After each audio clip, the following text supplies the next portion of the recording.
سلام كم يتوعلوه هبرات تخطيط الفنوية رتيبين لو محاموس 15 حدار كأترس هذا لو زينا مسنا روح يزنا لكم قريبنا لنا نمكت لكم بخبر زعدم أديب عبدي فلما على السزينا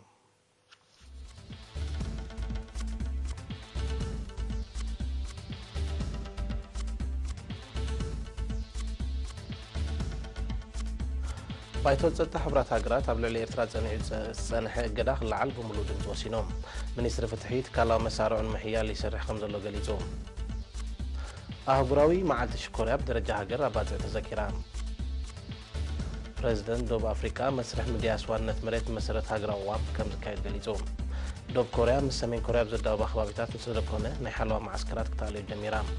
نموزع بريطانيا كأوروبا حبرز دقفن زكاومن سلما وصفات خيدون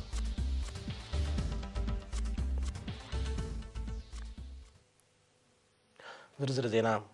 بايتو تصتا حبرات هاجرات او ورحات حساس كلشان شاعتن كلشان 11 بعلو قبل الإيرتراس تسقدد زي فتحوا بينات قداخل العل تمال 14 حدار بمولود دمز وسينوم اتتلاعيلو زلو سانيتات قدا كلشان شاعتن زحلفه قصري 11 شاعتن كمون اب كلشان 11 زحلفه قصري كلشان 23 كوينو ناي اصوار قدا خمون كالب زي قطاو منقدي نقطبا إيرتران مدخام زهقونو سانيتات زدقالليوم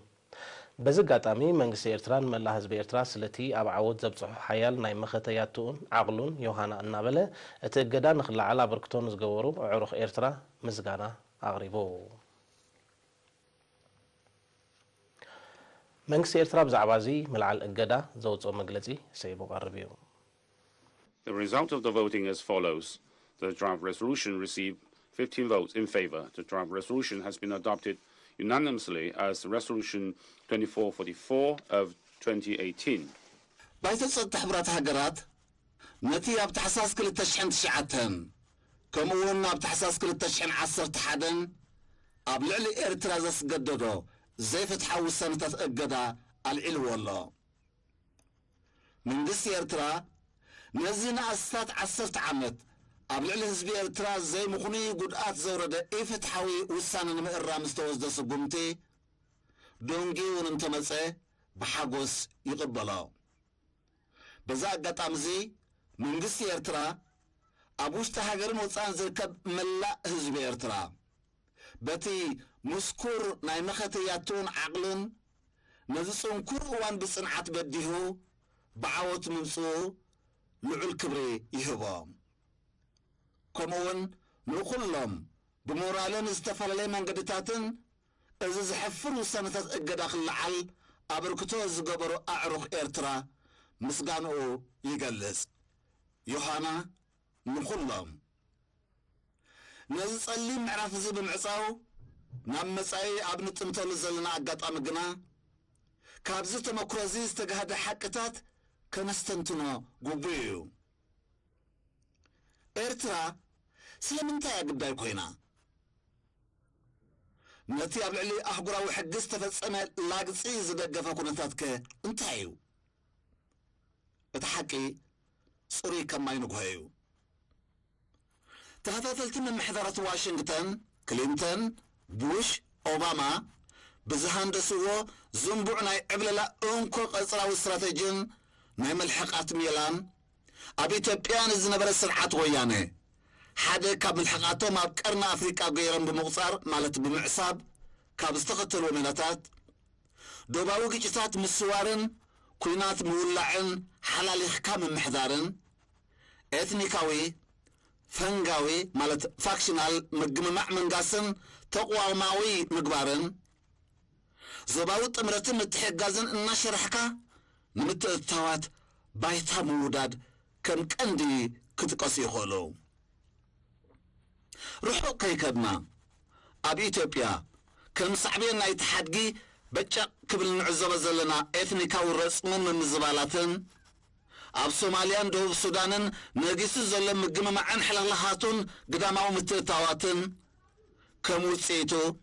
نعشبرتن حنكرتن فتير وزلو دوخا بايتا علامتات نايتي زرق صعبينات يوم نايز الزنبوع استراتيجي ميلاتاتون أعناوي صعبينات أبيلكيت سباتن من مزبالن سدتن تيميتن قطباو عنوتن لعلو خلو دما ناستات 150 مليون هزبتات ناي الزوبا زخسرة ناي لمعة علية عدل قلبي يبولون اتي أنصار إيرتراز تفبرخن استساورن ترجم ألبو دباو جيتات قلع والتهدرو متكعثثات بوليتيكاوي شرحتات كالسالين من السالين سالمن سنامرا وزمثثات زي عرف أعناو كتباو عفنا أمود داتخا بزحنخ نيحصد فبرخا بمرعام قومتي أبلات بايت السطا أو كنت شعمت شعاتن التسقد القدا كم مقام نايتي زنبو عسرة جو حريان ميلتاتون وصاي الزرعي أيقونان زورد عنوتكا مداركتي يبلون كابتس تفتصم بدل العلي حاسوت تقاليعو حق تقهيدون هالوي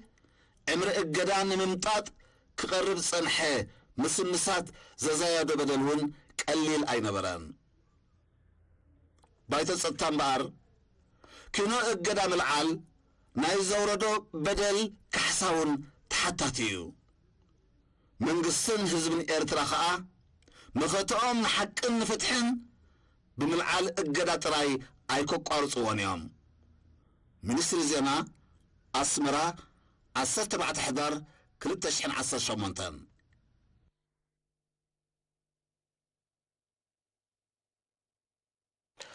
ኣብ ዝተፈላለዩ ከባቢታት ሃገርን ዓለምን ዝነብር ህዝቢ ኤርትራውን ነዝባይቶ ፀጥታ ሕብራት ሃገራት ማለብ ሙሉ ድምፂ ዘሕለፈ ውሳኔ ምልዓል እገዳ ቁፅሪ 2444 ናይ 2018 ብዓባ ሓጎሲ ተቐቢሎ ድሕርቲ ውሳኔ ምሕላፉ ድምፂ ሓፋሽ ኤርትራ ዝተወከሰቶም ዜጋታት ስምዒቶምን ርእይቶምን ከም ዝስዕብ ነይሩ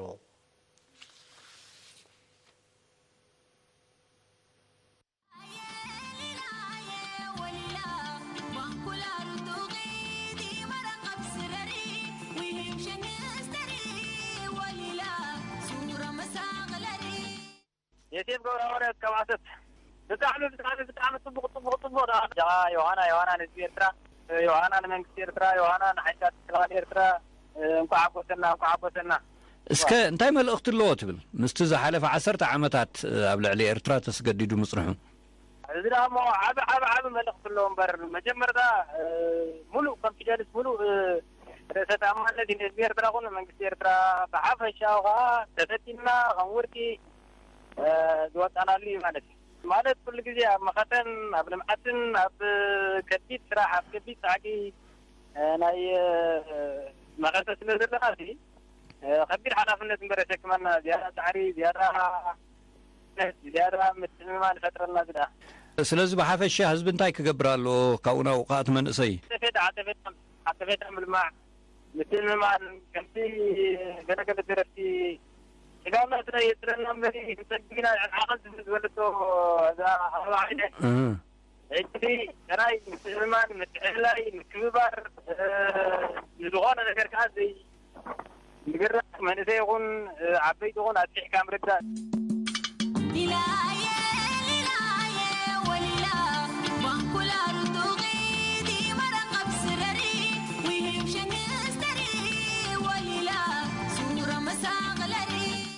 إبراهيم عبد حسن كاب جندع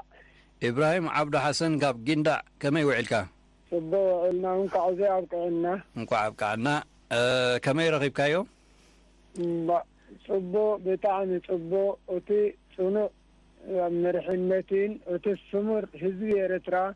بناطنت سعيرو رئيس حيالان سعيرو عندنا كالاي جزي رئيس حيالان سعيرو زي مبقعو صنوع مرحنتين دلدل سمور حزبي إرتران انقع زي عبقعنا يوهانا كلخال حيلتات إرترا هاجر تخلاخلو أدحنو حجي هنسات هاجر توافر دولو يوهانا بللن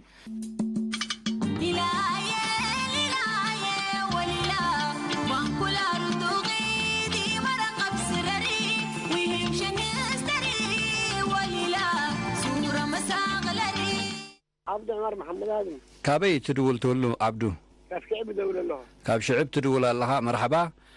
اللي قضى من رافع منينا نحن ربنا حميد وفرحانين نقول لنا وشعب الريا كم عذاب رأى بلنا وقضى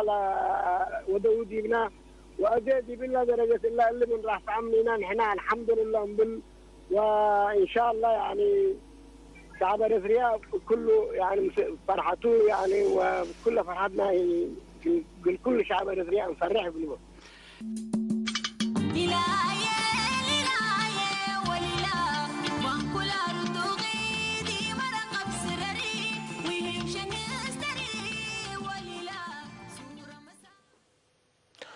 ሚኒስትር ፍትሒ ትካላዊ መሳርዑ ኣብ ምትዕራይን ምሕያልን ይሰርሕ ከም ዘሎ ሚኒስትር ፈውዚያ ሃሽም ሰራሕተኛታት ትካላት መንግስትን ምሕደራትን ዞባ ሰሜናዊ ቀይሕ ባሕሪ ኣብ ዝገበረቶ ርክብ ገሊጻ ብ13 ሕዳር ኣብ ከተማ ባጻዕ ዝተኻየደ ርክብ ሚኒስትር ፈውዚያ ትካላት ከምኡ ኣብያተ ፍርዲ መድረኽ ዝጠልቦ ብቕዓትን ኣቃውማን ክህልወን እዋናዊ ዕዮ ናይቲ ሚኒስትሪ ኮይኑ ከም ዘሎ ምሕባር ኣብ መንጎ ትካላት ፍትሒ ቅርጡ ናይ ስራሕ ዝምድናታትን ስሉጥ ስርዓተ ሓበሬታን ንክህሉ ዝለዓለ ይነጥፍ ከም ዘሎን ጽቡቕ ውፅኢት ይርከቦ ምህላውን ኣረዲያ አፍልጦ ሕብረተሰብ ኣብ ሕግን ምዕባይውን መንገዲ ማዕከናት ዜናን ካልእ ኣገባባትን ኣስተምሮታትን ሰሚናራትን ክወሃብ ምጽንሑ ዝተቐሰት ሚኒስትር ፈውዚያ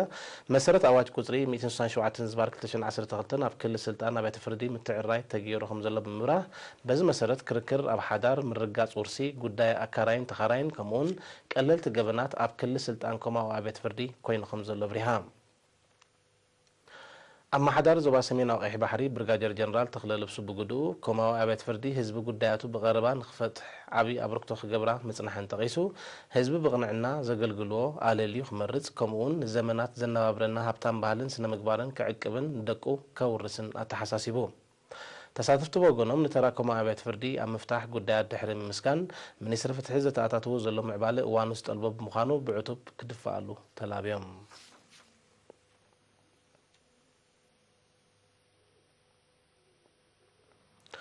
14 حدار أهجرا مع شكورا سدرا بيتن حمام شكورا بزبل تيما بدرجة هاجر أبو دوايت كتما مزوع تذكرا أبو مبر هاجرا محبر شكورا إرترا دكتور قويتو مبرهاتو بزسمعو قال حمام شكورا حدا خابتم كأن بدوهات عنا عالمنا نيمبل عسران حدن كفلا زمن كوينهم زلو تغيسو زدل سقمت انت زي توصيدو أبزوان زب درجة عالم 380 مليون زلو غزر حمات أب كلتشحن 35 ناب 580 مليون كبل كم زخيل مزنعتات كم زمو تبريهم ኣብ ሃገርና እውን ቁጽሪ ሕሙማት ካብ ግዜ ናብ ግዜ እናወሰኸ ይኸይድ ከም ዘሎ ዝሓበረ ዶክተር ጎይቶም ንሕሙማት ሽኮርያ ነፃ ኣገልግሎትን መድሃኒትን ከም ዝወሃብ በዚ ድማ ኤርትራ ኣብ ኣፍሪቃ ብኣብነት ካብ ዝጥቀሳ ሃገራት ከም ዝኾነ ተረድዩ ኣብ ውሽጢ ሕብረተሰብ ጽዑቕ ጎስጓሳትን ኣሰምሮታትን ብምሃብን ጥዑይ ኣገባብ ኣነባብራ ብምኽታልን ነቲ ዘገምታውን ሓደገኛን ሕማም ንምክልኻልን ካልኣይ ዓይነት ሕማም ሽኮርያ ንምድንጓይን ከም ዝከኣል ጠቒሱ ድማ ውህደት ናይ ኩሎም ኣካላት ወሳኒ ከም ዝኾነ ስሚረሎም ኣብቲ ጋጣሚ ብዛዕባ ባህርያት ሕማም ሽኮርያ ክውሰዱ ዝግብኦም መድሃኒታት ክዝውተሩ ዘለዎም ዓይነታት ምግብን ስፖርትን ክትትል ሕክምናን ካልእ ዘጠቓለለ መብርሂ ተዋሂቦ 14 ሕዳር ኣህጉራዊ መዓልቲ ሽኮርያ ብደረጃ ዓለም ንመበል 28 ግዜ ብደረጃ ሃገር ድማ ንመበል 18 ግዜኣ ተዘኪራ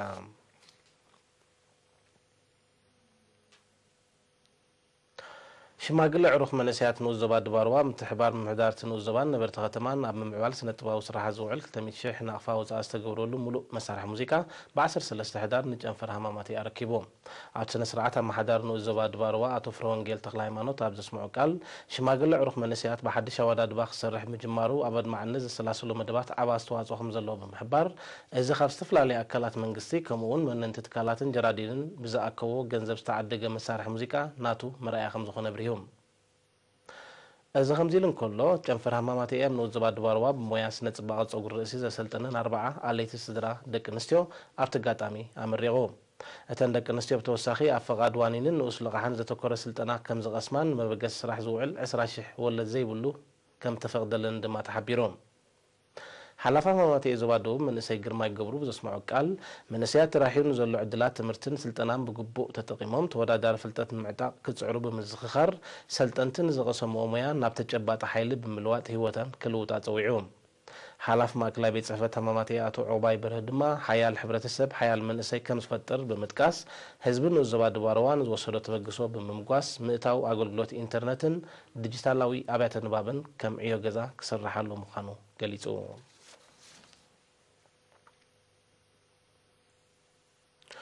ኣብ ከተማ መንደፈራን ወንን ትካላት ወሃብቲ ኣገልግሎት ኣፍልጦም ኣብ ሕጊ ብምባል ኣብ ምክልኻል ገበን ዘለዎም ኣስተዋፅኦን ምዕባይ ዝሕግዝ ኣስተምህሮ ብ7 ሕዳር ተዋሂቦ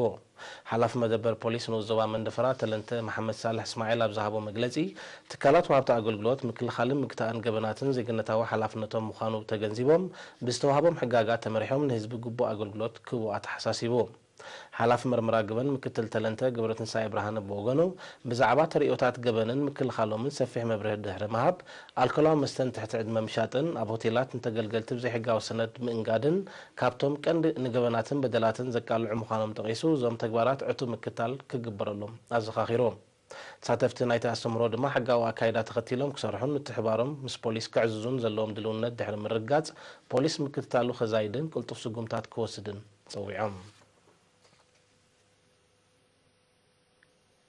ቀፂሉ ዝቐርብ ዕለታዊ ዜና ሃገራት ወፃኢን ምክታልኩም ደጊመ ብኽብሪ ዕድም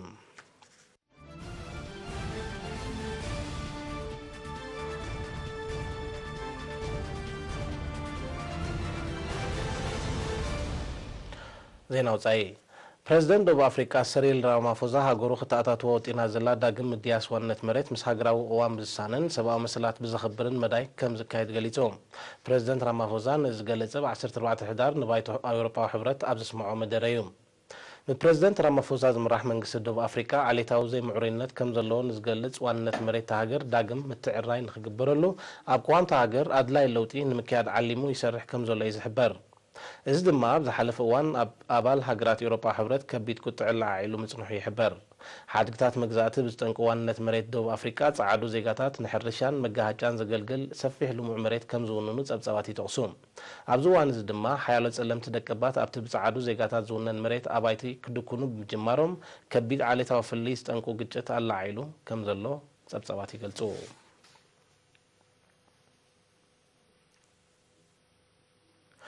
ሰሜንን ደቡብን ኮርያ ዝምድነን ብምሕያሽ ኣብቲ ዞባ ዝጸንሐ ወጥርን ምፍዋስ ተኸታታሊ ርክብን እወታዊ ስጉምታትን ኣብ ዝወስዳሉ ዘለዋ ደቡብ ኮርያ ኣብቲ ምስ ሰሜን ኮርያ ዝዳወባ ከባቢታት ንዝተደኮነ ናይ ሓለዋ ማዕስከራት ጠቕሊላ ክተኣልዮ ከም ዝጀመረት ኣፍሊጣ ሓይልታት ምክልኻል ደቡብ ኮርያ ካብ 11 ሕዳር ጀሚሮም ነቲ ማዕስከራት ብነቶክቲ ክዕንዎ ከም ዝቕነዩ ዝግለጽ ዘሎ ኣብቲ ካብ ወታደራዊ ህላዊ ነጻ ዝኾነ ዞባ ሱሳ ናይ ደቡብ ኮርያ ናይ ሓለዋ ቦታታት ብሸነኽ ሰሜን ኮርያ ድማ 160 ተመሳሰሊ ማዕስከራት ከም ዘሎ እዩ ዝሕበር ምእላይ ናይዚ ናይ ሓለዋ ማዕስከራት ኣካል ናይቲ ክልቲአን ኮርያታት ኣብ ዝሓለፈ ወርሒ መስከረም ዝበፅሖ ስምዕ ምቁራፅ ኩሉ ዓይነት ተፃቦታት ክኾኑ ከሎ ኣቐዲመን ኣብ መሬት ዝተቐብረ ተፈንጀርቲ ናይ ምውፃእን ከበድቲ ኣፅዋር ናይ ምልዓልን ስጉምቲ ከም ዝወሰዳ ይፍለጥ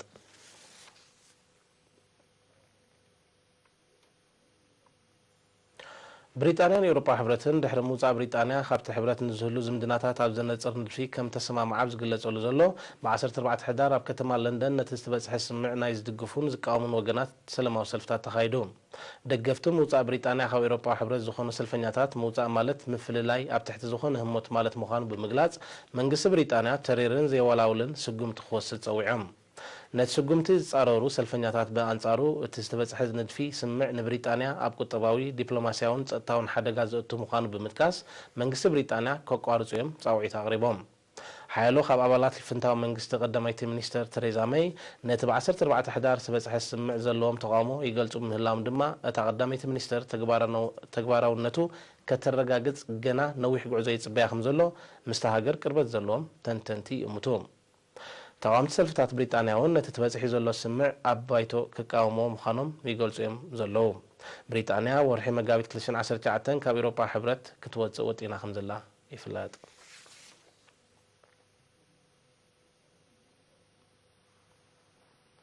ب13 ሕዳር ኣብ ምዕራባዊ ካሜሮን ኣብ መንጎ ተዛረብቲ ቋንቋ እንግሊዝን ሓይልታት ጸጥታ ምስ ተወልዐ ግጭት ብውሕዱ 25 ሰባት ከም ተቐትሉ ተገሊጹ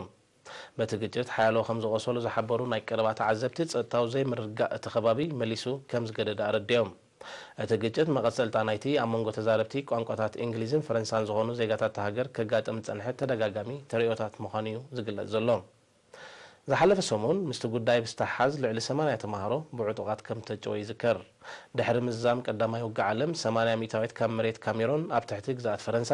ዝተረፈ 20 ሚታዊት ድማ ኣብ ትሕቲ ግዛኣት ብሪጣንያ ከም ዝኣተወ ይፍለጥ እዚ መግዛእታዊ ሓድጊ ንሰላምታ ሃገር ኣብ ሓደጋ እትይዎ ከም ዘሎ እዮም ኩነታት ከባቢ ቅርበት ዘለዎም ወገናት ዝሕብሩ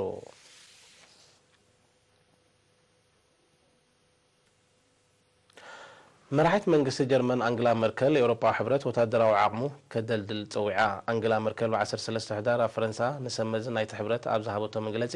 የአውሮፓ ሕብረት ጸጥታዊ ውሕስነት ኣባላቱን ምርግጋጽ ወታደራዊ ኃይሉ ከዕቢ እዋኑ ምዃኑ ኣገንዚባ ፕሬዚደንት ፈረንሳ ኢማኑኤል ማክሮን እቲ ሕብረት ወታደራዊ ኃይሉ ከደንፍዕን ጽግዕተኝነት አሜሪካ ከወግድን ዝሓለፈ ሰሙን ምጽውዒ ይዝከር ነቲ ጻውዒት ዝደገፈት አንግላ መርከል ነቲ ጉዳይ ኩለን ኣባል ሃገራት ክደፍኣሉ ተማሕጺና ይኹን እምበር ነዚ ወታደራዊ ጻውዒት እትቃወም አሜሪካ አውሮፓ ሕብረት ንኺዳን ሰሜን አትላንቲክ ኔቶን ምጉልባት ክሰርሕ ፀዊዓ ኣላ ተኾነ ግን አንግላ መርከልን ፕሬዚደንት ማክሮንን ጎን ኔቶ ወታደራዊ ዓቅሚ አውሮፓ ሕብረት ክድንፍዕ ኣገዳሲ ምዃኑ ገሊጾም ኣለዉ አውሮፓ ሕብረት ዝዓበየ ናይ ምክልኻል ጠለባቱ ካብ አሜሪካ ክረክብ ከም ዝጸንሐ እዩ ዝሕበር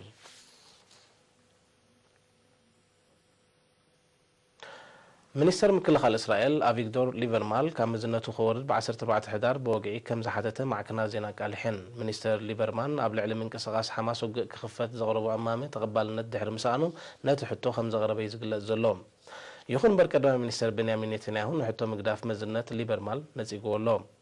ኣብ ወሽመጥ ጋዛ ተኹስ ደው ናይ ምባል ስምዕ ምግማር ማለት ንግብረ ሽበራ ምቕባል ምዃኑ ዝገለጸ ሚኒስተር አቪግዶር ሊበርማን ንምንቅስቓስ ሓማስ ንምድምሳስ ወግዓዊ ውግእ ክካየድ ከም ዝደሊ ዝሕበር ብሊበርማን ዘቐረበ ናይ ኩናት ሕቶ ንወታደራዊ ቅልውላዊ ወሽመጥ ጋዛ መሊሱ ብምግዳድ ንጸጥታ ዞባ ማእከላዊ ምብራቕ በኣሉታ ክጸሎ ከም ዝኽእል ተንተንቲ ይገልጹ ኣብዚ እዋን እዚ ኣብ መንጎ ወታደራት እስራኤልን ምንቅስቓስ ሓማስን ዝካየድ ዘሎ ምልልዋጥ ደብዳብ ዓሰርታት ሰባት ከም ተቐትሉን ኣማይት ከም ዝቆሰሉን ጸብጻባት የረድኡ እዚ ሓድሽ ወጥሪ ድሕርቲ ኣብ 2014 ኣብቲ ወሽመጥ ዝተኻየደን ልዕሊ 2200 ሰባት ዝቐዘፈን ውግእ ዝኸፍአ ምዃኑ እዩ ዝግለጽ ዘሎ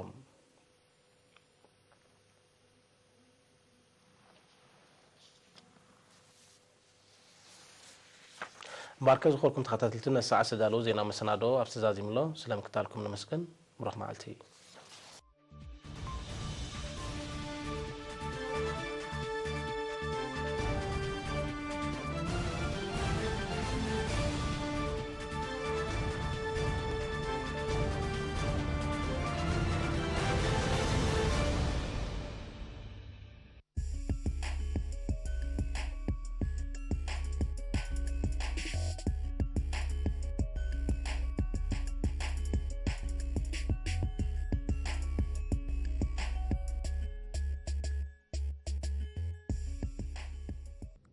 سلام زي خبركم تعزبتين لو محمود استدلال وعلى زينا سبورت انهم